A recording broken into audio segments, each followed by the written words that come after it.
आजकल बांझपन का रेट 16% हो गया, तो वो क्यों हो रहा है? क्या आईवीएफ फेल हो सकता है? तो हाँ, आईवीएफ फेल हो सकता है। जगह जगह अब आईवीएफ सेंटर खुल गए हैं, तो एक सही आईवीएफ डॉक्टर कितना जरूरी है? अगर आईवीएफ के अलावा भी अब स्पेशलाइज टेक्निक आ गई है जिसकी वजह जो हम अपना के उसके रिजल्ट्स बेटर कर सकते हैं, तो IVF is the last option. तो आपको बच्चा तो मिल ही जाएगा, चाहे व्हाटएवर मेथड जो भी हमने टेक्निक यूज करके करा है। स्पर्म काउंट्स भी घट रहे हैं, पूरे वर्ल्ड में घट रहे हैं स्पर्म काउंट्स। और होम्योपैथिक एंड और जो आयुर्वेदिक चीजें हैं उनको आप एडजंक्ट की तरह यूज कर सकते हैं, वो रिप्लेसमेंट नहीं है आईवीएफ का।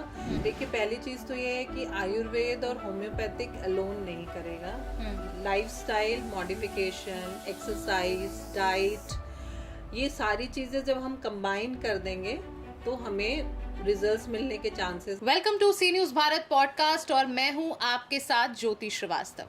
आज हम जिस विषय पर बात करने जा रहे हैं वो विषय बेहद ही महत्वपूर्ण है। विषय है बांझपन। आज के समय में बांझपन के लिए आईवीएफ एक बेहतर समाधान बन चुका है, लेकिन अगर आईवीएफ भी फेल हो जाए तो क्या आयुर्वेद और होम्योपैथी इसका विकल्प बन सकते हैं? इन सब सवालों के जवाब जानने के लिए आज हमारे साथ मौजूद हैं देश की जानी मानी गायनोकोलॉजिस्ट और आईवीएफ एक्सपर्ट और साथ ही दीवा आईवीएफ लखनऊ की director doctor Vaishali Jain. Doctor Vaishali Jain, आपका बहुत बहुत स्वागत है हमारे साथ आज इस पॉडकास्ट में। नमस्कार ज्योति। मेरा सबसे पहला सवाल आपसे ये है कि क्या आईवीएफ फेल हो सकता है? देखिए, आईवीएफ एक प्रोसीजर है, तो इसमें फेलियर के चांसेस होते हैं और एक बार फेल हो गया तो दोबारा सक्सेस होने के भी चांसेस होते हैं। जो क्यूमुलेटिव सक्सेस रेट हम थ्रू आउट द वर्ल्ड मानते हैं वो 50 to 70% होता है। तो कभी ना कभी कुछ लोग महिलाओं में ये फेल हो सकता है पहली बार में, और दूसरी बार में थोड़े चांसेस कम हो जाते हैं, और 3-4 बार में क्यूमुलेटिव सक्सेस रेट 70 to 80% हो जाता है। तो हाँ, आईवीएफ फेल हो सकता है। लोग कहते हैं कि आईवीएफ एक लास्ट ऑप्शन है, तो अगर ये फेल हो जाता है तो क्या ऑप्शन है इसके अलावा? और क्योंकि कहते हैं कंसीव करने के लिए अगर नहीं कंसीव हो पा रहा है तो IVF is the last option. देखिए, आईवीएफ कभी कभी लास्ट ऑप्शन होता है और कभी कभी पहला ऑप्शन भी हो सकता है, स्पेशली जिनकी दोनों नलें बंद हैं या सिवियर मेल फैक्टर इनफर्टिलिटी है या कुछ जेनेटिक प्रॉब्लम है जिसकी वजह से वो आईवीएफ करा रहे हैं। और जैसा मैंने बताया कि पहला हो सकता है कि फेल हो जाए, लेकिन 3 या 4 के बाद आईवीएफ का सक्सेस रेट 70 to 80% हो जाता है। अगर आईवीएफ के अलावा भी अब स्पेशलाइज टेक्निक आ गई हैं जिसकी वजह जो हम अपना के उसके रिजल्ट्स बेटर कर सकते हैं, चाहे हम वो कोई मॉडिफाइड प्रोटोकॉल हमारा आता है जिसमें दवाइयाँ इंजेक्शन हम चेंज कर सकते हैं, एम्ब्रियो फ्रीजिंग कर सकते हैं, एग डोनेशन करा सकते हैं, भ्रूण डोनेशन करा सकते हैं, सरोगेसी करा सकते हैं। तो फेल हो गया, फेलियर का कारण समझ के उसको हम बेटर रिजल्ट्स के साथ प्रेजेंट कर सकते हैं। और दूसरा, प्रेगनेंसी मतलब आपको बच्चा तो मिल ही जाएगा, चाहे व्हाटएवर मेथड जो भी हमने टेक्निक यूज करके करा है। तो मतलब आप मान के चलिए कि आपको प्रेगनेंसी तो हो ही जाएगी। आईवीएफ अगर फेल हो जाए तो क्या आयुर्वेद और होम्योपैथी इसका ऑप्शन है, सेकेंड ऑप्शन? कारण क्या है जिस वजह से आईवीएफ हो रहा है वो समझना बहुत ज़रूरी है। कुछ जिसमें प्रारंभिक रीजंस की वजह से हम आईवीएफ कर रहे हैं, जैसे ट्यूब्स बंद हैं या फिर सिवियर मेल फैक्टर इनफर्टिलिटी है, तो इसमें हम थोड़ा कहते हैं कि चांसेस नहीं हैं। और होम्योपैथिक एंड और जो आयुर्वेदिक चीज़ें हैं उनको आप एडजंक्ट की तरह यूज़ कर सकते हैं, वो रिप्लेसमेंट नहीं है आईवीएफ का, लेकिन हाँ वो आपके रिजल्ट्स को इम्प्रूव करने में आपकी मदद कर सकती है। कोई भी साइंटिफिक डेटा एक्चुअली अनफॉर्चुनेटली कोई भी साइंटिफिक डेटा अभी तक डेवलप नहीं हुआ है, क्योंकि हम लोगों ने पब्लिश नहीं करा है, तो इसलिए हम नहीं कह सकते, लेकिन डेफिनेटली हम एज एन एडजंक्ट हम उसको यूज़ कर सकते हैं to improve the success rate of IVF. आज के समय में हम देखते हैं कि कपल्स ज़्यादातर आईवीएफ पर डिपेंड हो गए हैं, और ख़ासकर महिलाएं अगर मतलब कुछ टाइम वेट किया, अगर नहीं कंसीव हो रहा है तो लास्ट ऑप्शन इज़ आईवीएफ। तो आपको क्या लगता है, महिलाओं की निर्भरता इस पर बढ़ गई है? अगर हम उसको समझें कि इनफर्टिलिटी क्यों हो रही है, आजकल बांझपन का रेट 16% हो गया, तो वो क्यों हो रहा है? वो ये हो रहा है कि स्ट्रेस लेवल बढ़ गए हैं, लाइफस्टाइल में बहुत सारे मॉडिफिकेशन हो गए, एनवायरमेंटल फैक्टर्स हैं जैसे पॉल्यूशन हो गया, और जो है महिलाओं की आत्मनिर्भरता बढ़ी है, तो इसके अपने साइड इफ़ेक्ट्स भी हैं, जैसे लेट मैरिजेस हो रही हैं, वो लेट अपने प्रेगनेंसी होने का सोच रही हैं, और तो ये सारी चीज़ें क्यूमुलेटिव होके दैट इज़ द रीज़न कि इनफर्टिलिटी बढ़ गई है। और जब एक पर्टिकुलर टाइम पे आने के बाद जब प्रेगनेंसी नहीं होती है और उन पे सोशल प्रेशर होने लगता है कि अब आपको बच्चा करना ही है, तो फिर वो आईवीएफ की तरफ मूव करना ही पड़ता है उनको, कि ताकि जल्दी से जल्दी उनको प्रेगनेंसी हो जाए। अगर कोई कपल आईवीएफ के तरफ ना बढ़े, वहां तक ना पहुंचना चाहे, तो क्या आयुर्वेद और होम्योपैथी से पॉसिबल है? देखिए, पहली चीज़ तो ये है कि आयुर्वेद और होम्योपैथिक अलोन नहीं करेगा।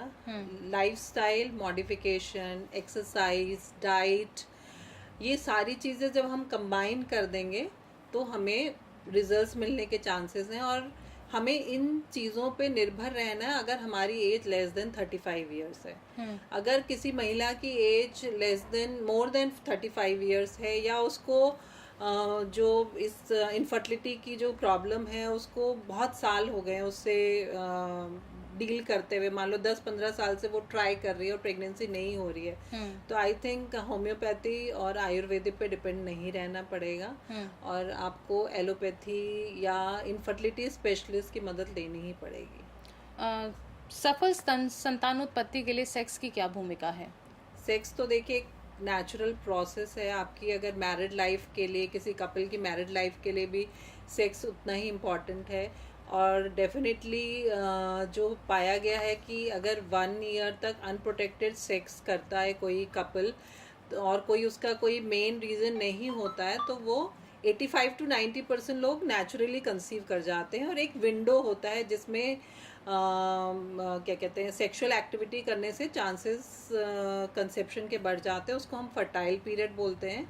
यूजली महिला के जो मासिक धर्म है उसके हिसाब से हम वो फर्टाइल पीरियड कैलकुलेट करते हैं, और उस समय अगर वो सेक्सुअल एक्टिविटी करते हैं तो प्रेगनेंसी होने के चांसेस बेटर रहते हैं। भारत जैसे सांस्कृतिक और परंपरा वाले देश में महिलाओं के लिए बांझपन क्या एक बड़ी समस्या बन चुकी है? देखिए, एक स्टिग्मा है, और कहीं ना कहीं हम लोग बातें बहुत करते हैं, आपके साथ भी हमने बहुत डिस्कशन करा है कि मेल फैक्टर भी होता है जो कंट्रीब्यूट करता है ना, इक्वली कंट्रीब्यूट करता है, लेकिन सारा बर्डन जो है इंडिया में वो महिलाओं को लेना पड़ता है, और एक सोशल स्टिग्मा की तरह इनफर्टिलिटी आजकल क्या पहले से ही औरतों को तो झेलना ही पड़ता है, और स्टिग्मा है ये एक बांझपन, और इसीलिए इतने सारे टेक्निक्स आई हैं, या इतने सारे आईवीएफ सेंटर भी डेवलप हुए हैं। जगह जगह अब आईवीएफ सेंटर खुल गए हैं, तो एक सही आईवीएफ डॉक्टर कितना ज़रूरी है? बहुत ज़रूरी है। 3 चीज़ें, कभी भी आप अगर एक सेंटर को ढूंढ रहे हैं किसी, तो 2-3 चीज़ें आप ध्यान रखिए। एक तो उस डॉक्टर का एक्सपीरियंस कितना है उस पर ध्यान रखिए, कितनी एथिकल प्रैक्टिस हो रही है उस सेंटर में, वो ध्यान रखिए, कितने लॉज एंड उसके साथ कर रहे हैं। कभी कभी हमें लगता है कि बस हमें रिजल्ट मिल जाए, लेकिन जो भी चीज़ें अगर एथिकली हो रही हैं तो आपको भी फ़ायदा, और जो डॉक्टर कर रहा है वो तो कर ही इसी बेसिस पे रहा है कि सब चीज़ें एज़ पर प्रोटोकॉल और एथिकली होनी चाहिए। और थर्ड जो है उस वहाँ का लैब का क्या चीज़ें हैं, कितने इंस्ट्रूमेंट्स जो हैं वहाँ पे जो यूज़ हो रहे हैं वो किस क्वालिटी के हैं, तो वो 3 चीज़ें जब आप चूज़ कर रहे हैं आईवीएफ सेंटर, तो इसको ध्यान में रख के फिर चूज़ करिए। क्या एक बच्चा आईवीएफ से होने के बाद क्या दूसरा सामान्य गर्भधारण हो सकता है? Very very good question. ज़रूर हो सकता है, और हमने मिरेकल्स होते देखे हैं। हमने देखा है कि पेशेंट एक बार आईवीएफ से कंसीव करा, और जो भी हमने उसको दवाइयाँ दी या ट्रीटमेंट करा, तो वो उसको नेक्स्ट कंसेप्शन में हेल्प करता है। तो ज़रूरी नहीं है कि आपका एक आईवीएफ हुआ तो दूसरा आईवीएफ ही होगा।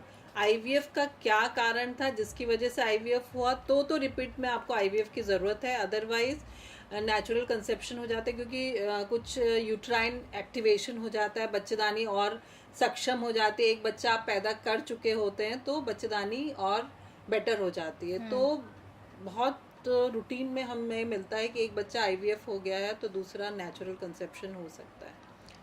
आयुर्वेद और होम्योपैथी की बात तो हो गई, लेकिन अगर आईवीएफ फेल हो जाए तो क्या एलोपैथी में भी ऑप्शन है? देखिए, आईवीएफ अगर फेल हो जाता है तो मैंने ऐसे बताया कि थर्ड या फोर्थ आईवीएफ में जो आपका क्यूमुलेटिव सक्सेस रेट है वो 85% तक पहुंच जाता है उसी सेंटर में। इसके अलावा हम बहुत सारे टेक्निक्स, क्योंकि एक प्रोटोकॉल हमने जो यूज़ करा वो फेल हो गया तो हम दूसरे प्रोटोकॉल से ट्राई करेंगे।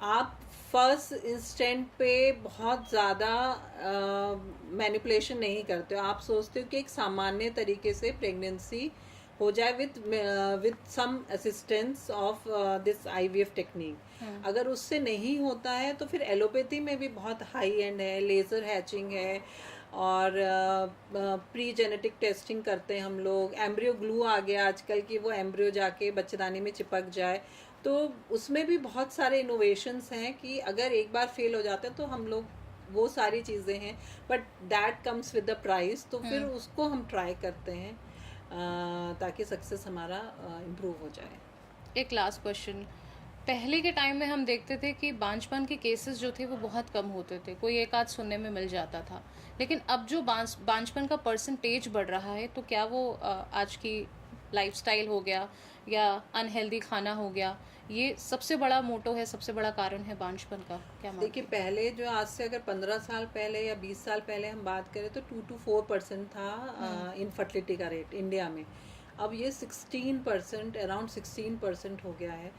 तो जो हमारे लाइफस्टाइल में मॉडिफिकेशन हुए हैं, जो सोशल फैक्टर्स हैं, जो एनवायरमेंटल फैक्टर्स हैं, they have contributed to this infertility. तो डेफिनेटली अगर हम कहें तो स्ट्रेस है, एनवायरमेंटल पॉल्यूशन है। अब स्ट्रेस की वजह से और लाइफस्टाइल के वजह से आपको पीसीओडी जैसी बीमारी होने लग गई है, एंडोमेट्रियोसिस हो गया है, ओबेसिटी हो गई है। आपके मेल फैक्टर में इवन जो अगर हम WHO की बात करें तो जो स्पर्म काउंट्स भी घट रहे हैं, पूरे वर्ल्ड में घट रहे हैं स्पर्म काउंट्स। तो रेडिएशन है, फ़ोन का एक्सपोजर है, तो these all are contributing to infertility. बहुत बहुत धन्यवाद आपका हमारे साथ इस पॉडकास्ट में जुड़ने के लिए और ये महत्वपूर्ण जानकारी देने के लिए। Thank you. तो जैसे कि आपने आज के पॉडकास्ट में जाना कि अगर आपका आईवीएफ फेल होता है तो आपको नेक्स्ट ऑप्शन, दूसरा विकल्प क्या ढूंढना है, और साथ ही साथ अगर आप एक बेहतर आईवीएफ सेंटर ढूंढ रहे हैं तो आपको उनमें किन बातों का ध्यान विशेष तौर पर रखना है। डॉक्टर वैशाली जैन ने आज बांझपन से जुड़ी सारी महत्वपूर्ण जानकारियां बारीकी से दी हैं। उम्मीद है कि आपको ये सभी जानकारी पूर्ण रूप से मिली होगी और आगे भविष्य के लिए आपके काम आएगी। फिलहाल के लिए पॉडकास्ट में जुड़े रहिए हमारे साथ और देखते रहिए सी न्यूज़ भारत। हर खबर आपके साथ, आपके हाथ।